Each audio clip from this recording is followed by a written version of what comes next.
तो जो सारे एक्सपेरिमेंट्स हैं उसी के आधार पे इसको डिफाइन किया गया है। मैग्नेटिक इंटेंसिटी या इंडक्शन जो है तो फायर किया जाए मैग्नेटिक फील्ड के परपेंडिकुलर, तो इस चार्ज के ऊपर जो फोर्स लगता है वो मैक्सिमम हो जाता है।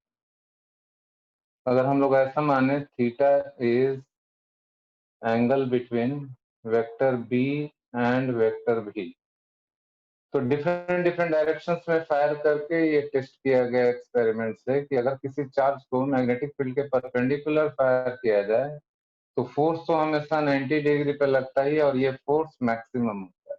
इस फोर्स को जनरली हम लोग लिखते हैं एफ परपेंडिकुलर, और किसी एंगल थीटा पे अगर फायर किया जाए इसको मैग्नेटिक फील्ड से थीटा एंगल, वेलोसिटी इधर है suppose and magnetic field is in this direction at an angle theta, इधर वेलोसिटी से थीटा एंगल पे अगर फायर किया जाए, बी और वी के बीच में अगर थीटा एंगल हो, तो ये देखा गया है कि जो मैग्नेटिक फोर्स लगता है that is proportional to sine theta.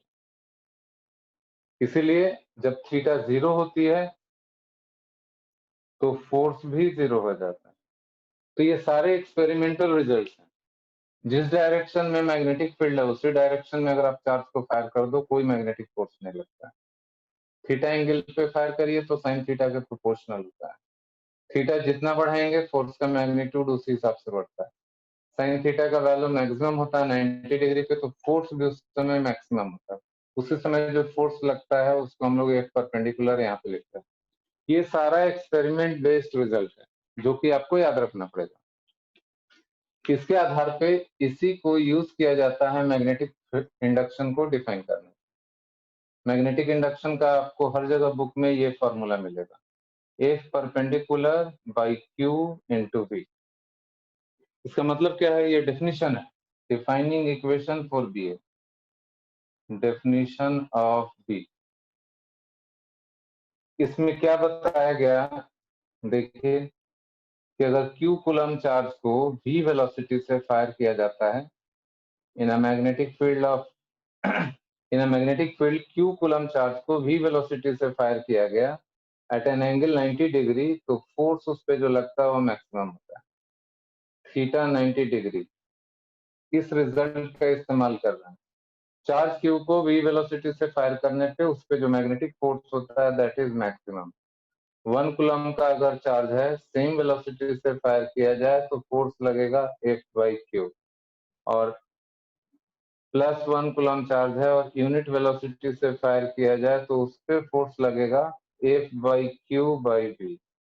यही है ये इक्वेशन।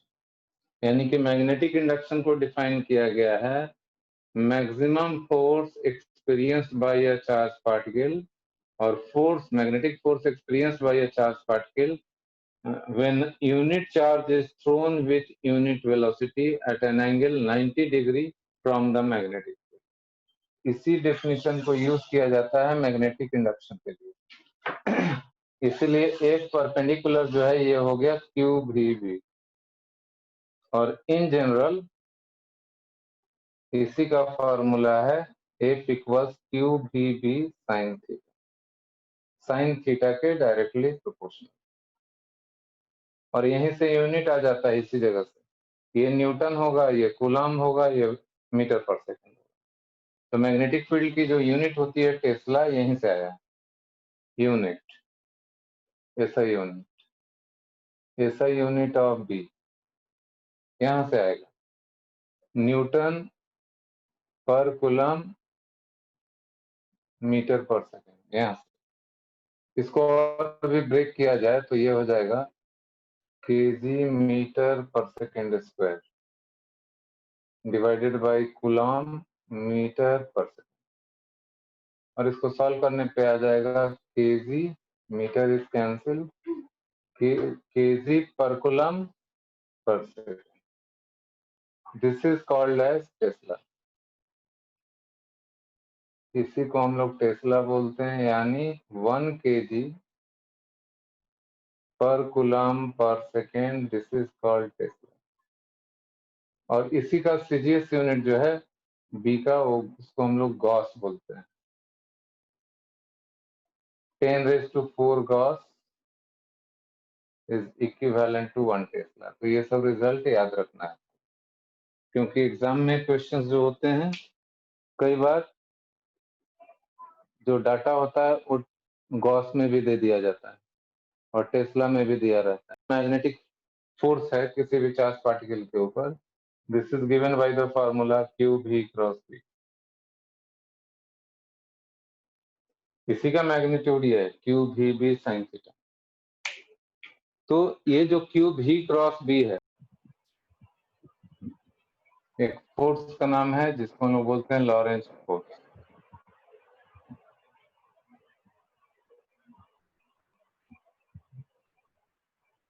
इसमें ये बताया गया है कि अगर किसी पर्टिकुलर पॉइंट पे इलेक्ट्रिक और मैग्नेटिक फील्ड दोनों मौजूद हैं और वहां पे एक चार्ज पार्टिकल को अगर थ्रो कर दिया जाए, in that case both the forces, electric and magnetic force, acts on the particle independently. इसी का नाम है लॉरेंस फोर्स। तो net force acting on a charged particle in presence of electric and magnetic field is called as Lorentz force। इन्होंने experimentally इसको proof करके दिखाया। The two forces act independently and resultant is given by vector sum of these two forces। और इसी force का नाम है Lawrence force, which is given by this expression QE plus QV cross B। यानी moving charge पे ये दोनों force एक साथ काम करते हैं और दोनों एक दूसरे से independently they will apply.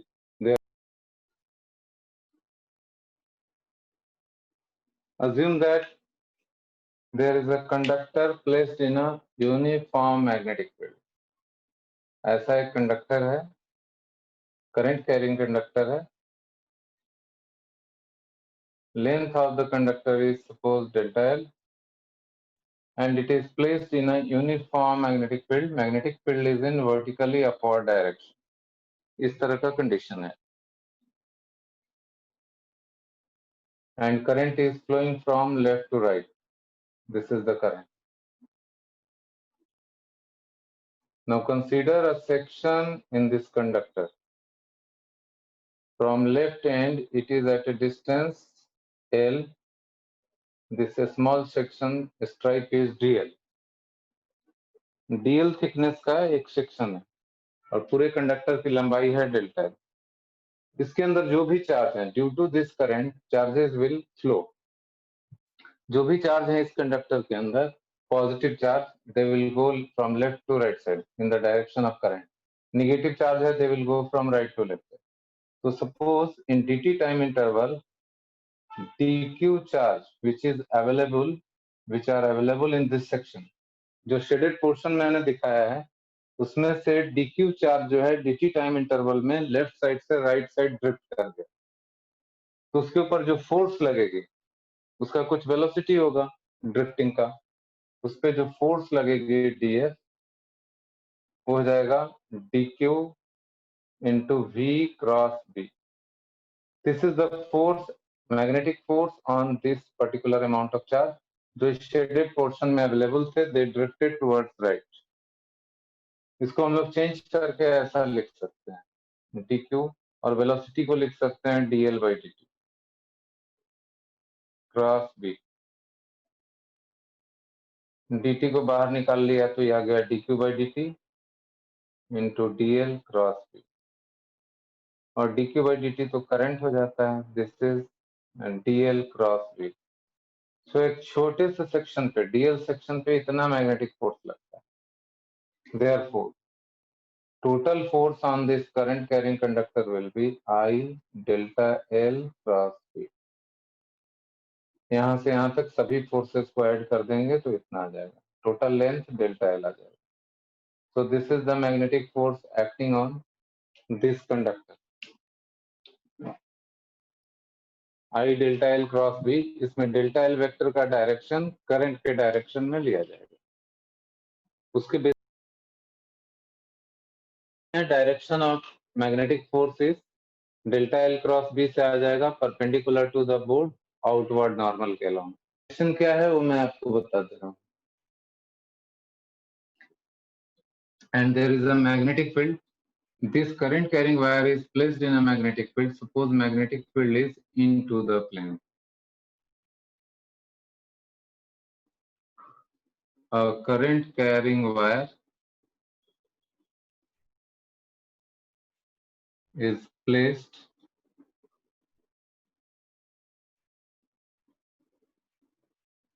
in a uniform magnetic field B. Find magnitude and direction of magnetic force on the wire AG, A से G तक. इस वायर पे नेट मैग्नेटिक फोर्स कितने मैग्नीट्यूड का लगेगा और किस डायरेक्शन में होगा.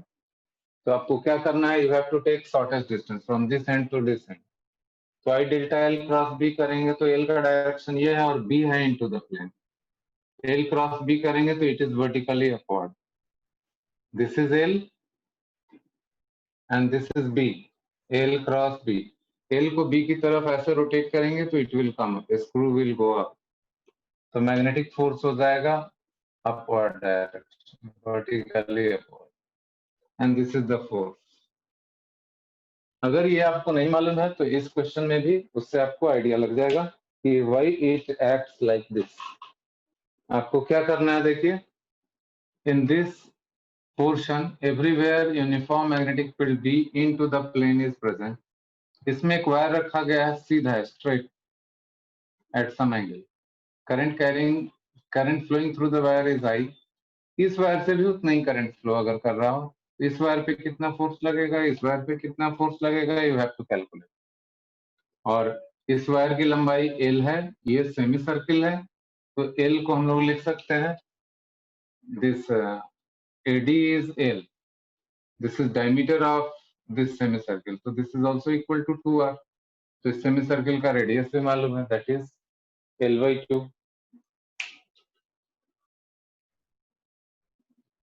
तीन वायर दिख रहा है, ACD, AD और एक ये दिख रहा है. सपोज इसका नाम कर दे रहे हैं AED. Force on each wire will be equal, same as this straight wire, ILB. इतना ही लगेगा. We can easily prove this value. इतना ही क्यों आया, और L का डायरेक्शन इधर है और B इनटू द प्लेन है.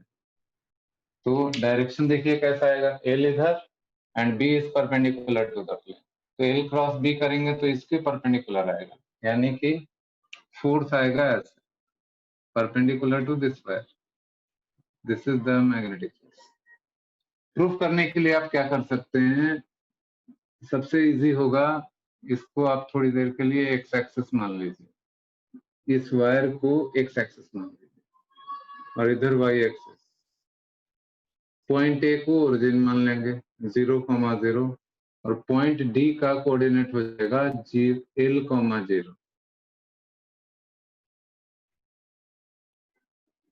इस बात को समझिए. पॉइंट ए अगर ओरिजिन है, if point A is origin, तो पॉइंट डी का कोऑर्डिनेट L,0 हो जाना चाहिए. Coordinate of this point, wire का लंबाई है L, तो L और y कोऑर्डिनेट 0, क्योंकि this is x axis. 0,0 L,0. अब हम लोग क्या कर रहे हैं, इसमें एक छोटा सा एलिमेंट ले लेते हैं. This element is vector dl. 2 dimensional vector है ये, 2D है ये. तो elementary force on this element को लिखेंगे I dl क्रॉस b. ऐसा लिखा जा सकता है. Force on this small element is I dl cross b. Current I dl को लिखा जा सकता है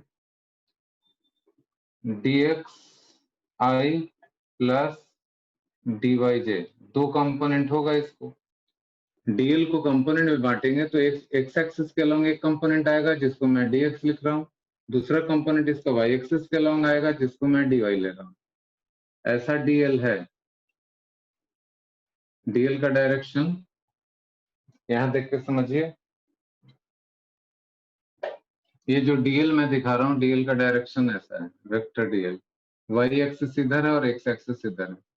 तो इस डीएल का कंपोनेंट इधर जो आएगा वो डीएक्स, इधर जो आएगा वो डीवाई।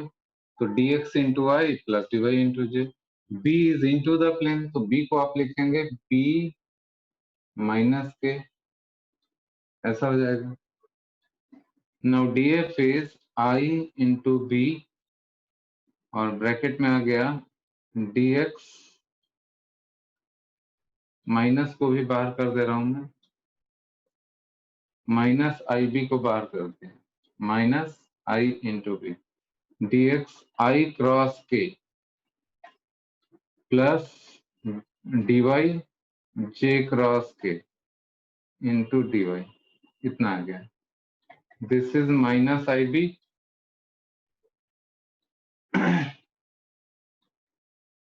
तो इसकी वैल्यू क्या होगी वो बताइए। Minus j. हाँ, और क्या? और क्या आएगा? आई के माइनस क्रॉस के जे क्या हो कैसे? जाता है? माइनस जे के कैप। क्रॉस आई जे होता है, तो ये हो जाएगा माइनस से, ठीक है। आई क्रॉस के माइनस से, जे क्रॉस के होता है आई, आई कैप। हाँ। तो डी वाई इंटू आई, इतना आ गया force. This is the force. पहले आप सभी लोग देख लीजिए, इसमें किसी को दिक्कत तो नहीं है? ये जो कैलकुलेशन किया गया, सिंपली डीएल का इस वायर पे या इस वायर पे कहीं पे भी, टेढ़े मेढ़े वायर पे भी डीएल एक एलिमेंट ले लेंगे तो उसको दो कंपोनेंट होंगे, दोनों कंपोनेंट मैंने लिख दिया। बी का जो डायरेक्शन है, मैग्नीट्यूड डायरेक्शन लिख दिया, तो इतना आ गया इस छोटे से एलिमेंट पे। और ऐसा ऐसा एलिमेंट यहाँ से यहाँ तक मिलेगा, तो जस्ट इंटीग्रेट इट। तो net force on the wire, अभी तो हम लोग सेमी सर्कुलर वाले पे कर रहे हैं, माइनस आई बी, और यहाँ हो जाएगा माइनस जे इंटीग्रल डीएक्स प्लस आई कैप इंटीग्रल डीवाई। और लिमिट देखिए, यहां से यहां जाने में एक्स का लिमिट देखिए, यहाँ 0 है और यहाँ एल है, तो ये तो 0 से एल होगा। एक्स का लिमिट जो रहेगा ये रहेगा 0 to L. Now see about limit y, इसका वाई कोऑर्डिनेट 0 है, यहाँ भी वाई कोऑर्डिनेट 0 है, तो इसका इंटीग्रेशन 0 से 0 तक होगा। तो आपका आंसर आएगा यहाँ पे F equals minus I B, और यहाँ है माइनस जे, इंटीग्रेट करने के बाद यहाँ आएगा एल, और इसका इंटीग्रल तो 0 हो जाएगा। So final answer is I B L into j vector. This is the answer. Therefore, magnetic force on the wire is ILBJ। ILB यहाँ हम लोगों ने लिखा है, और J डायरेक्शन देखिए इधर आ रहा है। Same proof is applicable for all three cases, तीनों ही वायर पे इतना ही फोर्स।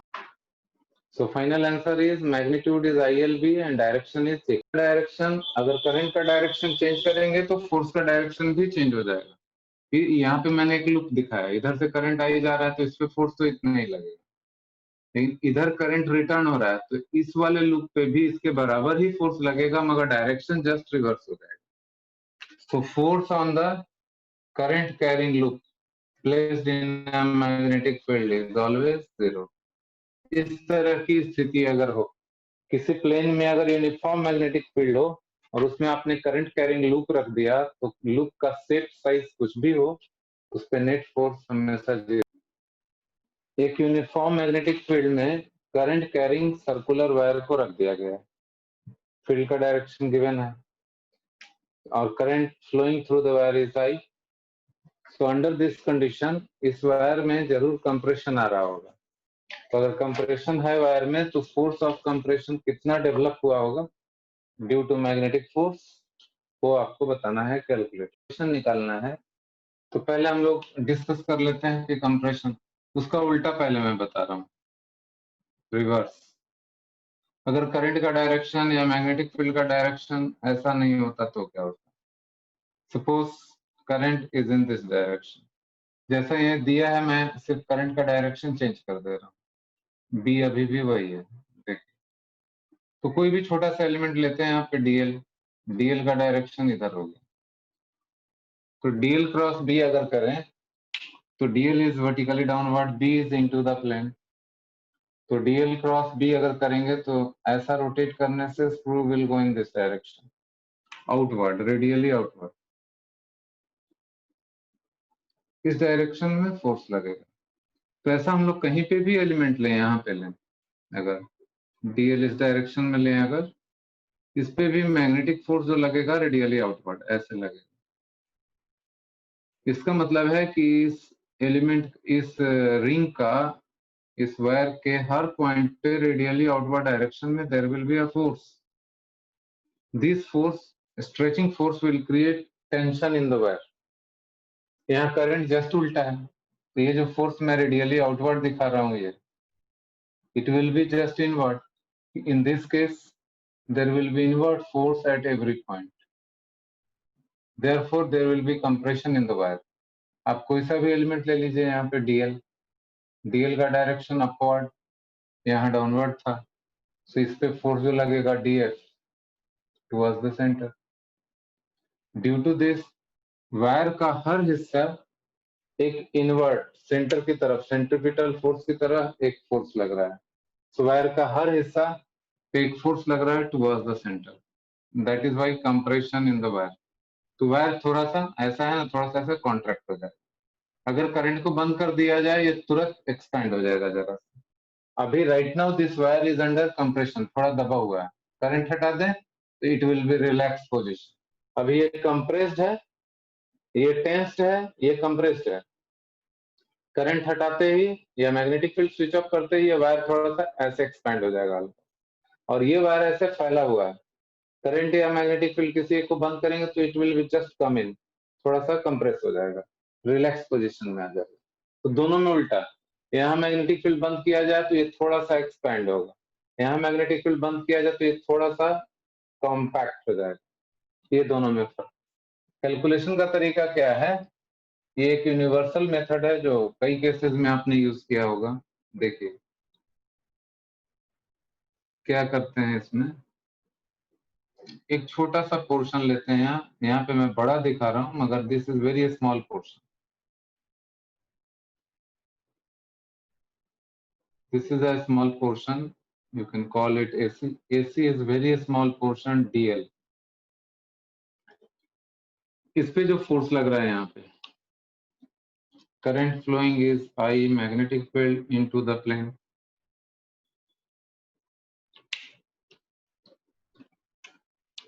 तो ये AC पोर्शन के ऊपर अगर फोकस करें, this is trying to come down due to magnetic force. इस छोटे से पोर्शन पे मैग्नेटिक फोर्स लग रहा है towards the centre, that is DF। इस DF की वैल्यू होगी I DL into B। DL is in this direction, यहाँ पे DL का डायरेक्शन इधर हो जाएगा, और B है परपेंडिकुलर, तो I DL B sin 90 degree. So magnetic force on the element is I DL B। तो ये AC जो पोर्शन है अंदर जाना चाहता है, मगर ये वायर स्टिफ है, दिस वायर इज स्टिफ, रुका हुआ है अपनी जगह पे, तो जरूर यहाँ पे कंप्रेशन फोर्स डेवलप हो रहा है, this is trying to come in. तो ये दोनों हिस्सा है, ये एक इधर वाला वायर का हिस्सा है, इस पे फोर्स लगा रहा होगा, देखिए टेंजेंशियल डायरेक्शन। अगर टेंशन रहता तो इधर, और कंप्रेशन है तो इधर, उल्टा। Let us call it T। चूंकि वायर के अंदर का टेंशन है इसलिए मैं T लिख रहा हूं, T।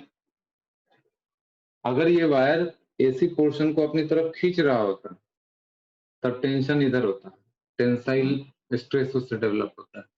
अभी क्या ये नीचे जाना चाह रहा है और ये वाला वायर उसको पुश करके जरूर इस फोर्स को बैलेंस कर रहा होगा, कंप्रेसिव फोर्स। इधर वाला हिस्सा पॉइंट C पे जो फोर्स लगा रहा होगा वो फोर्स ऐसा होगा, ऐसा। तो DF को बैलेंस करने के लिए T और T फोर्स है, उसका रिजल्टेंट इधर आएगा जो इसको बैलेंस कर। तो यहाँ पे इस C पॉइंट पे ये वाला वायर का हिस्सा जो इधर वाला वो कंप्रेसिव फोर्स लगा रहा है, इधर वाला वायर का हिस्सा पॉइंट ए पे कंप्रेसिव फोर्स लगा रहा है, ये एंगल अगर आप डी थीटा मान लें, this total angle is D theta, तो ये टेंजेंशियल डायरेक्शन है, ये 90 डिग्री है, ये डी थीटा बाई 2 हो जाएगा, यहाँ का angle 90 minus d theta by 2 हो जाएगा। तो इसको थोड़ा मैग्नीफाई करके देखें अगर, तो ऐसा है, देखें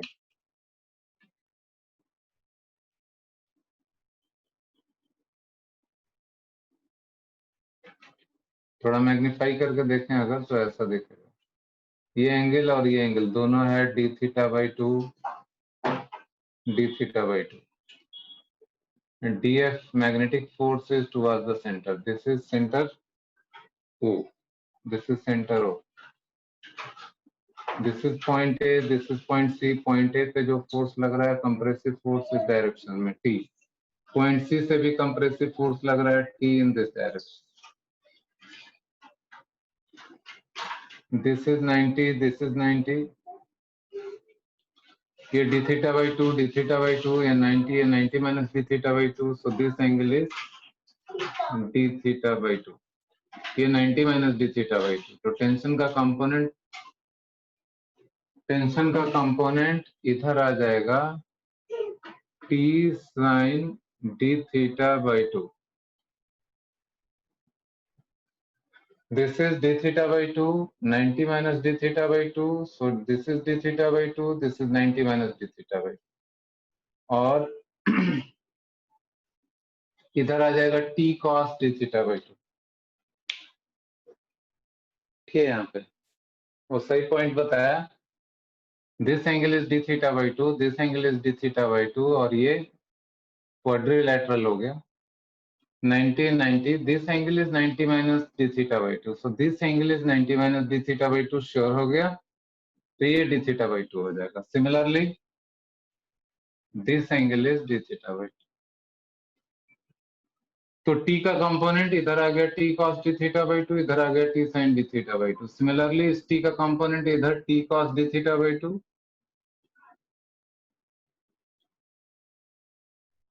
and this side t sin d theta by 2, तो इसको डबल कर देते हैं 2 टाइम्स।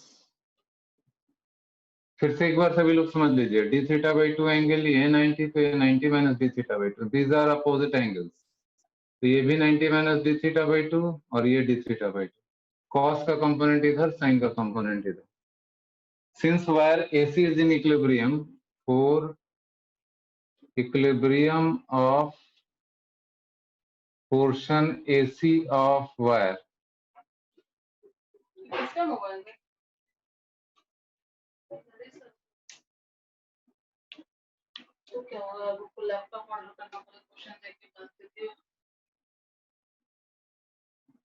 तो for equilibrium of portion AC of wire, DF जो होगा that is 2t sin d theta by 2, because we have taken very small portion, AC is a very small portion, तो sign को हटा सकते हैं हम, as d theta is a small, यहाँ पे हो जाएगा df equals 2t d theta by 2, sine को हटा दिए और df का वैल्यू यहाँ से डालिए, I dlb, ये है df, this is equal to 2b cancel हो गया, तो ये आ गया t इंटू डी थीटा, साथ ही साथ इसमें देखिए d theta equals dl by r, r is radius, d theta is dl divided by radius r, इसका इस्तेमाल करेंगे तो I dl को लिख सकते हैं r d theta into b equals t d theta, therefore tension T is compressive force है I r d,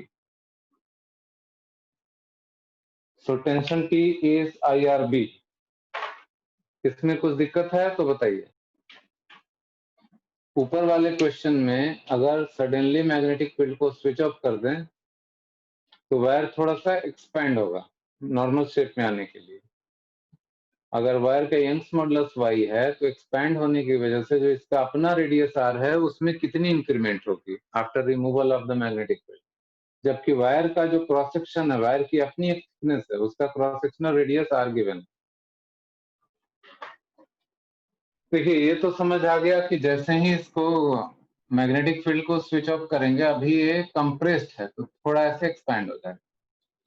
और यंग्स मॉडुलस दिया हुआ है क्वेश्चन में, तो आप यंग्स मॉडुलस का फॉर्मूला भी जानते हैं, normal stress by longitudinal strain होता है, force per unit area divided by delta L by L होता है। ये जो फोर्स एफ होता है, जिस क्रॉस सेक्शनल एरिया पे ये लग रहा होता है वही ये एरिया है। तो इसका एरिया ऑफ क्रॉस सेक्शन यहाँ जो है वो that is pi r square, जो स्मॉल आर दिया हुआ है यहाँ। तो राइट नाउ इसका जो लेंथ है इस वायर का that is 2 pi r compression के बाद। इसमें चेंज इन लेंथ निकालना होगा, अगर चेंज इन लेंथ निकालना हो डेल्टा एल, तो this is 2 pi into delta r. तो डेल्टा एल बाई एल करेंगे, दोनों को डिवाइड कर देंगे अगर, तो डेल्टा आर बाई आर आ जाएगा। So delta L by L को हम लोग डेल्टा आर बाई आर से रिप्लेस कर सकते हैं। So this expression can be written as denominator में डेल्टा आर बाई आर हो जाएगा। Delta r we have to find. और ये जो फोर्स है इसके अंदर जो कंप्रेसिव फोर्स है वही वाला फोर्स है, यानी टेंशन बाई एरिया, एरिया ये वाला रहेगा पाई आर स्क्वायर। सिर्फ इतना ही करना था और टेंशन हम लोग निकाल चुके हैं।